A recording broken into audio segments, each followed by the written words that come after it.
Oi, gente! Como estamos? Hoje nós vamos falar dele, do queridinho da literatura clássica mundial, Orgulho e Preconceito, que também é muito subestimado. E muitas pessoas também não entendem a graciosidade desse livro e dessa obra-prima de Jane Austen. Essa edição que eu tenho em mãos é a da José Olímpio. Eu comparei algumas amostras de outras traduções, de outras editoras, e essa foi a que eu achei mais pertinente com a ideia que está sendo passada por Jane Austen no inglês original. O que nós temos dentro dessa obra-prima? A gente tem ali a família Bennet, que seria ali a família principal do livro.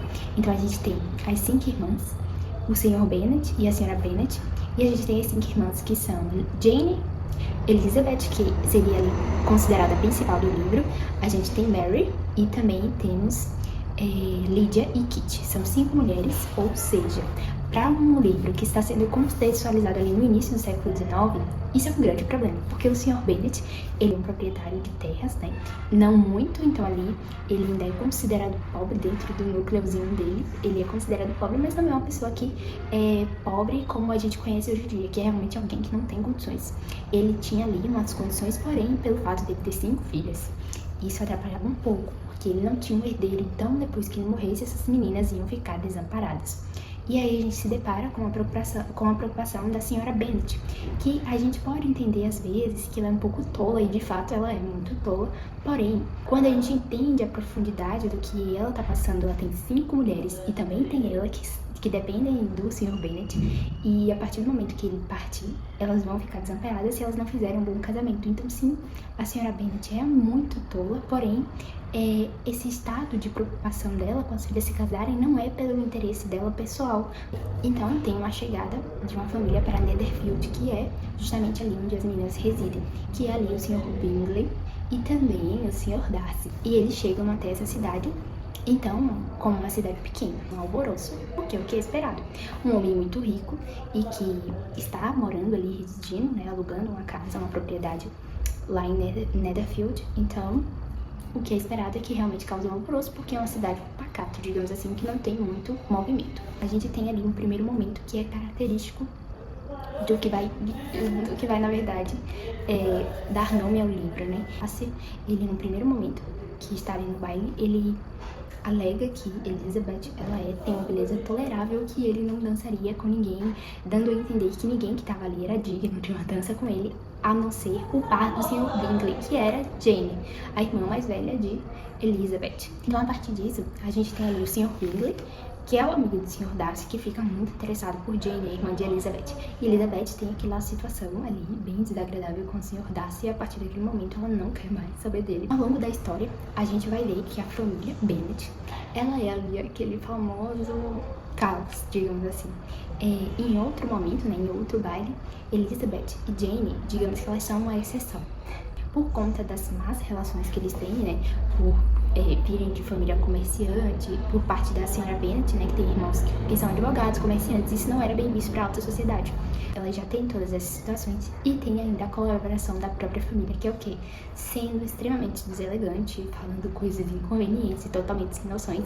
O Sr. Collins, que é um sobrinho do Sr. Bennet, é ele que vai herdar essa propriedade do Sr. Bennet, justamente pelo fato de que as 5 filhas, nenhuma delas são homens, né? São todas mulheres, então não pode herdar pela lei. O Sr. Collins, ele vai, faz uma visita para a família Bennet e ele fica lá um período. Durante esse período, a gente vê um comportamento muito informal do Sr. Collins, isso porque ele é presbítero de uma paróquia. Ele vai lá com o intuito de pedir uma das filhas dele em casamento, do Sr. Bennet. Só que a senhora Bennet, ela informa que Jane, ela já está meio que compromissada com o Sr. Bingley, o que faz com que o Sr. Collins, ele passe o interesse dele de Jane, que é a mais bonita mesmo, isso fica bem claro no livro, ele passa esse interesse dele para a segunda filha, que no caso é Elizabeth, ou seja, ele faz uma proposta de casamento para a senhorita Elizabeth, que é assim o momento mais constrangedor do livro e também do filme, porque a gente entende completamente o sentimento de Elizabeth naquele momento, porque o Sr. Collins, ele é extremamente automático, ele é muito robótico, digamos assim, muito formal. Elizabeth recusa ele, obviamente, né? E ele fica ali sem acreditar, tipo assim, como é que ela, numa situação que ela tá, porque não vai dar nada, tá achando que pode recusar a minha proposta de casamento. Então, essa afeição que ele tem por Elizabeth, que tinha sido transferida de Jane para Elizabeth, ela é transferida para Charlotte, a amiga de Elizabeth. Charlotte Lucas, então, ela é pedida em casamento depois de uns 3 dias da proposta feita a Elizabeth. Ela é pedida em casamento pelo Sr. Collins e ela aceita. Isso porque Charlotte, ela não tinha muitas perspectivas em relação ao casamento. Ela já estava muito velha e ela acabou aceitando a proposta não por amor ou afeição, mas mais por uma segurança de vida. E assim, é totalmente compreensível o que Charlotte faz, apesar de Elizabeth achar um absurdo, porque ela recusou, então ela acreditava que todo mundo que recebesse uma proposta de casamento do Sr. Collins deveria recusar. Só que a gente consegue compreender exatamente o que Charlotte faz. Apesar dela não gostar dele, não amar ele, ela tem ali, ela sabe que o futuro dela já não tem muitas opções. Ela tem 27 anos, então ela não pode se dar esse direito de simplesmente recusar um casamento e ficar sem perspectiva de vida. E depois disso, o Sr. Bingley e a Sra. E o Sr. Darcy, eles saem de Netherfield e vão para Londres e ficam lá durante todo o inverno. Por conta disso, Jane perde totalmente as esperanças. Ela fica assim, ele foi embora sem dar notícias, sem falar nada e não vai voltar tão cedo, então fica ali muito triste e muito ansiosa. Isso é descrito ao longo do livro. E também a gente tem ali, durante, a saída deles, a gente tem um estreitamento de relações de Elizabeth e Wickham, o Sr. Wickham, que eu não citei antes, mas que é ali um conhecido de muitos anos do Sr. Darcy. Eles cresceram juntos, eles tiveram alguns grandes problemas aí ao longo da vida, e que isso vai ser explicado mais tarde. Foi um dos motivos que levou Elizabeth a não gostar mais ainda do Sr. Darcy, porque o Sr. Wickham, que fazia parte ali do regimento militar que estava em Meryton, ele contou a Elizabeth, sabendo que o Sr. Darcy estava lá em Netherfield, de propósito, contou que ele foi injustiçado pelo Sr. Darcy, que ele não recebeu, que ele deveria ter sido presbítero, de uma paróquia, mas que, por conta do Sr. Darcy, ele não conseguiu fazer isso. Porém, a gente vai ver que ao longo da história, Jane Austen vai nos mostrar que isso tudo é uma grande falsidade. E que essas primeiras impressões que a Elizabeth teve no início com o Sr. Darcy levou ela a acreditar em várias situações e conjecturar várias coisas erradas em relação ao caráter do Sr. Darcy. Durante esse período de sumiços do Sr. Bingley, a gente tem ali a Jane, ela vai para Londres, com os tios. Elizabeth, então, ela vai com a família de Charlotte Lucas para fazer uma visita a ela depois que ela já está casada. Esse período na casa de Charlotte e do Sr. Collins é crucial para a história. Isso porque ela encontra com o Sr. Darcy na casa de Lady Catherine, que é a senhoria do Sr. Collins. Ou seja, esse período ali ele é fundamental para o desenvolvimento do livro. Nesse momento, galera, a gente tem assim a declaração do Sr. Darcy, ou seja, um momento que ele encontra Elizabeth sozinha na casa de Charlotte, ele então expõe e fala aquela frase que todo mundo conhece, que ele não tá conseguindo mais segurar e que ele ama ela ardentemente. E naquele momento de declaração do Sr. Darcy, que ele tá ali quebrando todo o orgulho dele, está se rebaixando a uma posição, porque a gente sabe que ele tem preconceitos em relação às relações da família de Elizabeth, e por ela ser pobre mesmo, e pela família dela ser totalmente sem noção, ou seja, ele já estava se rebaixando a esse nível. E aí vem o estopim, que é o quê? Elizabeth recusar o Sr. Darcy. Apesar dessa recusa dela, e também pelas acusações que ela faz em relação ao Wickham e em relação a Jane, dele ter sido separado ele escreve, gente, uma carta de 2 páginas. E aí, diante dessa carta, Elizabeth, ela fica meio sem saber o que fazer. Tipo assim, como é que eu vou lidar agora com a vida? O que eu acredito? E aí, ao longo do tempo, isso só vai confirmando, as coisas só vão confirmando que o Sr. Darcy está realmente certo. E ali naquela situação em que ela tá na casa de Charlotte, tudo isso aconteceu na casa de Charlotte e do Sr. Collins, e ela não conta pra ninguém. Ela volta pra casa, junto com Jane, então que Elizabeth conta pra Jane que ela foi pedida em casamento pelo Sr. Darcy, que ela recusou.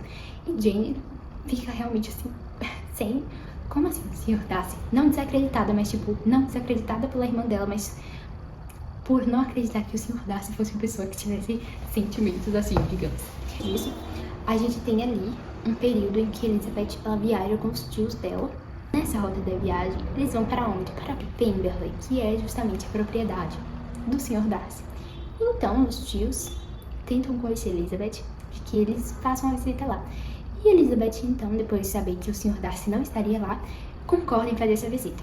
E lá ela tem todo o contato com as obras de arte, com a história e situações que confirmam tudo que o Sr. Darcy falava em relação a ele ser uma pessoa boa, em relação a Wickham, então os criados, né, confirmam, vão dando veracidade à história que ele contou. E aí, quando eles estão indo embora, o que acontece, galera? Puf, Sr. Darcy, que todo mundo tinha falado que só iria chegar no outro dia, ele aparece lá. E não só aparece, depois de ser recusado por Elizabeth, de escrever uma carta muito grande para ela, ele não só aparece, como também trata ela da maneira mais amável do mundo. Não só ela, mas também as pessoas que ele tanto falava mal, que é justamente os familiares de Elizabeth. Apesar dele não conhecer, ele trata eles muito bem. E aí ele realmente cria um afeto lá na frente pelos tios de Elizabeth, justamente por eles serem boas pessoas e por eles terem tão boas maneiras. Realmente são personagens assim, excepcionais, os tios dela, né? Que, inclusive, eles estreitam relações lá na frente. A gente tem, então, uma afeição, né? E Elizabeth fica até constrangida com tanta afeição. E depois, no dia seguinte, que eles estão lá na hospedaria, ele leva a irmã dele, pra conhecer Elizabeth.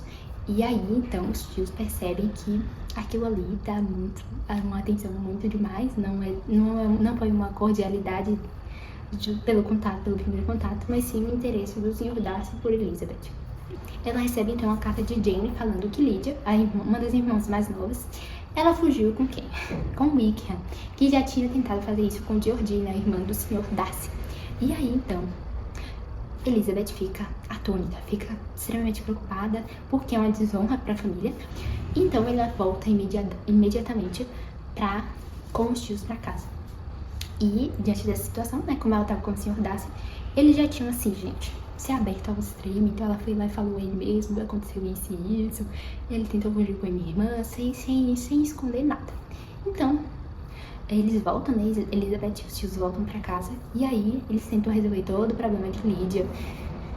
E descobrem que o Wickham não tinha intenção nenhuma de casar com Lydia. Ou seja, ela ia ficar extremamente desonrada e... Enfim, a gente já sabe, né? E aí o que acontece? Eles conseguem resolver o problema e todos acreditam que foi o tio, né, o Sr. Gardner, que fez todo o contrato, todas as negociações para que eles se casassem e recebessem o dinheiro. Só que a gente descobre logo em seguida que na verdade foi o Sr. Darcy que fez isso. E isso aí, gente, foi assim a confirmação final para Elizabeth. Ele é melhor que eu mesmo, e é isso aí. Então Elizabeth descobre, ela pergunta, né, por uma entrega de Lydia, ela meio que se entregou sem querer. E aí ela pergunta pra tia, a senhora Gardner, o que aconteceu, e ela conta tudo. Então só a Elizabeth ali na família tem consciência de que o Sr. Darcy literalmente salvou o nome da família inteira. E aí o que acontece? A gente tem a volta do Sr. Bingley para Netherfield, e então eles voltam a estreitar relações, Jane e o Sr. Bingley, e até que ele pede ela em casamento, e o Sr. Bennet permite, e aí tá todo mundo feliz. Só que aí vem o Sr. Darcy pra lá, também, pra Netherfield, e aí Elizabeth e ele caminham, né, vão caminhando. E eles conversam por todas as situações, gente. Tudo isso que aconteceu, eles conversam. Ele perguntasse, aí ela fala que as respostas seriam diferentes, que ela estaria favorável, que aceitaria, então eles noivam. E eles mantêm isso em segredo por 1 ou 2 dias. Então, o Sr. Darcy vai e fala com o pai, o Sr. Bennet, sobre a proposta de casamento. E depois Elizabeth conversa com o pai. E o pai fica assim: como assim você vai casar com o Sr. Darcy? Ele deu autorização, mas fica assim: você não odiava ele? Todo mundo odiava ele, achava o presunçoso arrogante. Então Elizabeth fala abertamente tudo. E uma coisa que no filme faz muito bem é a questão de como Elizabeth demonstra isso pro pai, que é muito bonito. Ele realmente vê que ela realmente ama ele, quer se casar com ele, então dá a permissão. E aí, gente? E aí a história? Aí é o final, né, galera? Eles se casam. E tanto Jane, né, com o Sr. Bingley, quanto Elizabeth e o Sr. Darcy, é aquele final perfeito, né? E aí a gente pensa assim: poxa, a gente tem uma historinha de romance com um final perfeito, todo mundo tá feliz, todo mundo se casa. Não é isso que acontece.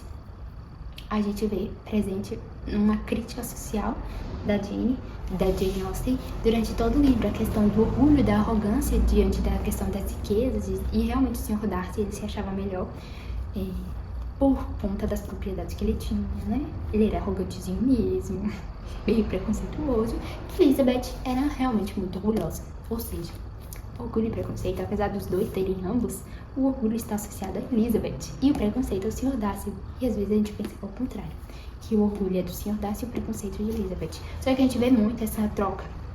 Uma hora tá mais orgulhoso, mais preconceituoso, e o sarcasmo, gente, é assim, chave mestre do livro, da obra.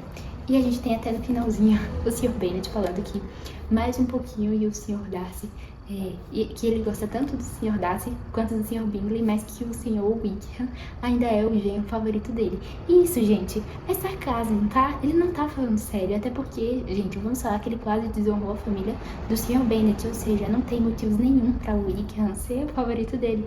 É sarcasmo e é uma ironia, que é muito característica do Sr. Bennet. Então, gente, essa é a resenha de Orgulho e Preconceito, essa obra magnífica de Jane Austen. Então, lembrem-se que é uma obra que tem que se atentar aos detalhes pra gente entender o que ela quer passar. Não é um livro para mocinhas que querem encontrar um príncipe encantado. Se você pensa isso, vamos analisar qual foi o mal que tomou o seu cérebro, porque não é isso que Jane Austen quer passar nessa obra-prima.